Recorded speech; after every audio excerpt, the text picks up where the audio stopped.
Oda ekonomike e Kosovës, që do duhet të qëndronte pranë bizneseve për të përballur me realitetin e ri, sot po tenton të bllokojë rrugët magjistrale me një kërkesë të vetme, shtyrjen e zbatimit të liberalizimit të tregut.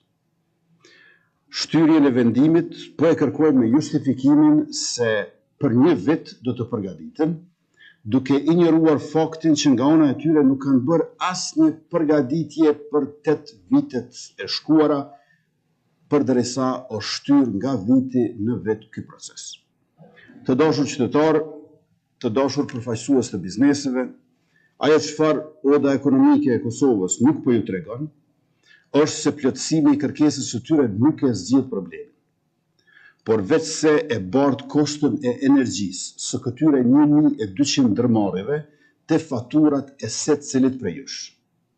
Secilës familje dhe mbi 100.000 biznese tjera më të vogla që janë më pak të fuqishme e të zëshme sikurse disa. Për të mbrojtur 1% të ndërmarrjeve më të fuqishme në kurrez të 99%-shit dhe të familjeve anën banë Kosovës, ata po duan që të bëjnë barrikada në hyrjet e Prishtinës. Por koha e barrikadave në Kosovë ka kaluar. I kemi hequr ato kudo ku kanë qenë dhe jemi zotuar që nuk do të lejojmë më të reja të vendosen. I bëjmë thirrje të gjitha odave dhe bizneseve të fillojnë të mendojnë në mënyrë të mençur për eficiencën dhe optimizimin e shfrytëzimit të energjisë.